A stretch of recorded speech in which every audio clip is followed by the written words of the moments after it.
How you doing, YouTube? Matt Massa Beer Reviews, back with a little bit of mystery beers, courtesy my boy Max. He sent off matching mystery beers to me, to Kyle from No Hype Beer Reviews, and he... God damn it, I wanted this to be a light beer. And the Nerd Sense guys. I have decided that I will... so we can do joint beer reviews. I have decided that I'm going to do 4 of them jointly, and I'm going to drink 4 of them not jointly. Just so... You know, I said this probably in the other ones that I've done. You get a little bit of leading the witness when it comes to doing mystery beers together, and I think it'd be a nice exercise for us to do some together, do some separate. Yeah, like I said, I was kind of hoping for a light beer. That is not the case here. Classic mystery beer stylings, and I don't think it's going to be a big beer, so that's nice.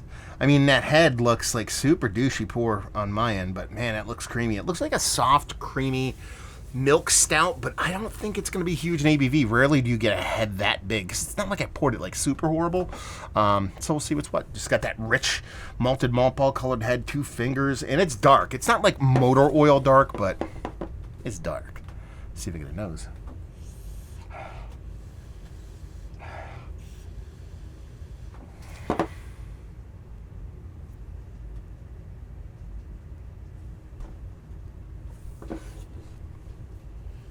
So, Max sent a bourbon barrel aged peanut butter cup salted beer from a brewery called Alvarium Brewing.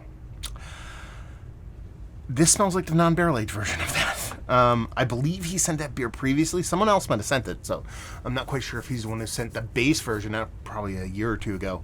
But it has this peanut butter cup vibe to it. Let's put it this way. It's a peanut butter beer. Just rich chocolates, non-sweetened chocolates, a nice big peanut butter pop to it. Done and done. Smells like a nice vibrant peanut butter beer, not heavy-handed. So it could be somebody else other than Alvarium, but we'll see what's what. Let's dive in. Cheers.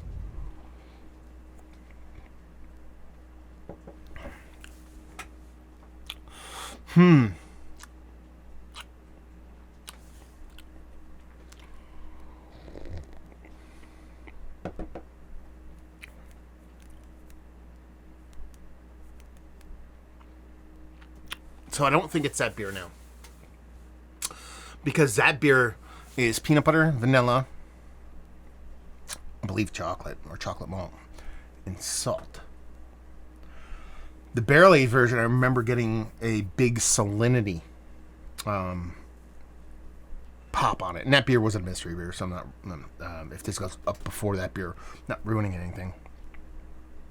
I'm not getting that salinity here.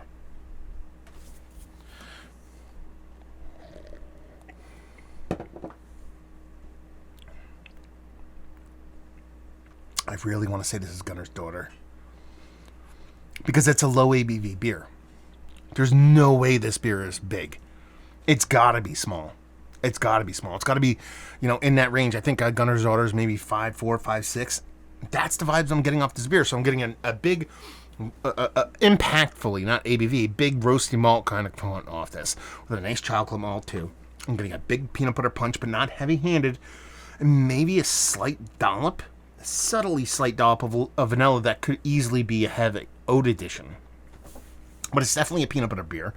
If it's not peanut butter beer, it's some crazy like hazelnut Nutella thing. But we're dealing with peanut butter. We have to be. And it's small. I'm gonna go 5.6. I'm gonna call this Gunner's Daughter. I'm gonna do that. I'm gonna say this is Gunner's Daughter. I could be wrong. That's my guess. So 5.6%. What is it? Peanut butter. Peanut butter stout. Coffee Gunner's Daughter. Motherfucker. Okay. I'm not getting a huge coffee component off of this. This is delicious, though. I mean, you can go watch my review of Gunner's Daughter, the base. I love that. So it's a milk stout brewed with coffee and other natural flavors. Contains lactose. So that's the vanilla. 5.5, so I was close on that. I get it. I get it. So when I talked about this beer having a bigger roasty component, I don't think original Gunner's Daughter had that roasty component, so that's where that coffee is coming off for me. The coffee is the level that you would typically get off of like a beer that doesn't have coffee added but has a lot of coffee vibes to the malt bill. That's the way the coffee comes off for me, so I thought it was that. I never mentioned coffee, so obviously I'm not spot on with this, but I mean, pretty close. I call out Gunner's Daughter. What do you want? And this is such a great beer, and I actually like this. Let's put it this way. We get Mass Landing stuff by me. And they're one of the breweries. I always joke about this. There's breweries that reach out all the time and be like, hey, we want to send you beer. We love your reviews. And they never send anything. What's up, Mass Landing? Anyway, if you do watch this and you just said, fuck, man, we're supposed to send that guy stuff, I want one of these and I want a base. I want to do a side-by-side on this. That would be a really fun side-by-side to do, to see how that coffee kind of pomps on this. But it's absolutely fantastic beer. The base beer is amazing. And this, like I said, is... if it's just as good, if not better. It's been a while since I've had that beer. I just remember the base being a little bit denser, not as thin. Like, not that this is overtly thin, but I could tell, obviously, it was a low ABV beer by the mouthfeel. But I don't think it has that roasty component that I confused for roasted malt as opposed to coffee. So it comes off a little bit more pastry-like. And this comes off a little bit more kind of traditional beer-like, oddly enough. You add another ingredient, and it tastes a little bit more like a normal beer. So, I said Gunner's Daughter. I said 5.6. It's 5.5. I said there might be a dollop of vanilla in there. Wait.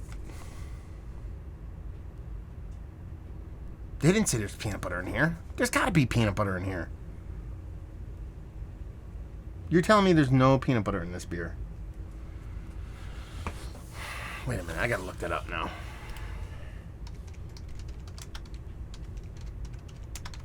That's the big one. If there's no peanut butter in that beer, I fucked up.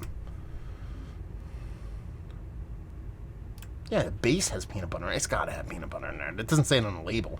You would think, oh, there's fucking peanuts all over the label. Me, the asshole. But that's weird because, so many people allergic to peanut butter, and I understand there's peanuts all over the label,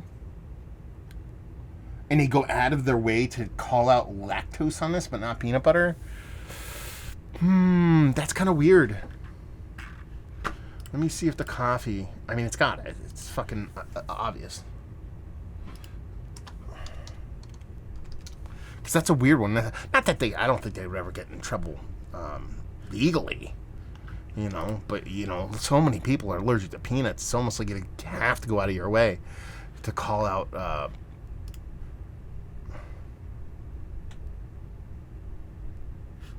you don't say in there. It's gotta be yeah.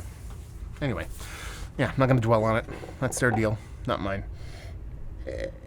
Well, it's a good beer, man. Absolutely fantastic. So let's talk about it. It's just one of the better low ABV adjunct stouts that I've had. So yes, we'll even put it on Mount Rushmore, just because I love the base beer so much, and I really can't wait to do a side by side to see how much I like this against that one, and I'm enjoying it for its deft hand with the peanut butter. The only thing I would probably knock this for is the level of coffee I'd like just to notch up personally, but the other one's mouthfeel, and I'm not going to get too high on my high horse. You're talking a 5.5% stout with adjunct. Very, very hard to get a creamy mouthfeel on it. I just believe the base does have a little bit more of that going on. So other than that, fantastic beer. Value and availability. I don't know how much more this would cost in the base. I think the base is like $15 a 4-pack for me. So let me know what's what when it comes to this, Max, and leave you with, if you like what we like this beer, if you like Gunner's Daughter and you like peanut butter and coffee, and you like light coffee. Like, I'm a big roasted coffee fan. Like, I like a super dark, roasty, aggressive coffee. So maybe that's why I'm a little bit kind of out of tune with this beer. Maybe if I drank coffee a lighter roast, it'd be a little bit more apparent to me. Like, I like my coffee like to tumble out of the carafe, not pour. So yeah. If you just like stouts, if you enjoy bold, delicious stouts, but you want something that's not going to kill you on the ABV front, the base is one of the best that you can find, and this one's very close, if not a little bit above, little bit below. So there you go. Another mystery beer in the books. Hopefully you guys enjoyed it. If you enjoy mystery beers, you can always send them off. MattMassiveBeers.com or massivebeers@gmail.com. Social media stuff, Massive Beers. Podcasting stuff, you see up there, Beer Massif. And hopefully you guys enjoyed your review. Hopefully you're enjoying a little bit of mystery beers right now. Hope to see you next time. Cheers.